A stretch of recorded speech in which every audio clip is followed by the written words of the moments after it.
मैं तुम्हारे जैसा नहीं हूं। ना ही मैंने किसी पर बुरी नजर रखी है और ना ही किसी पर बंदूक तानी।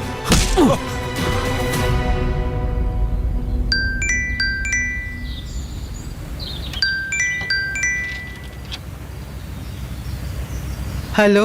आजाद और मीरान ने बाजार के बीचों बीच एक दूसरे पे बंदूक तान ली है। एक दूसरे पे बाजार के बीचों बीच? जल्दी कुछ ना कुछ कीजिए। अच्छा तुम फोन तो बंद करो, मैं कुछ करती हूँ अभी।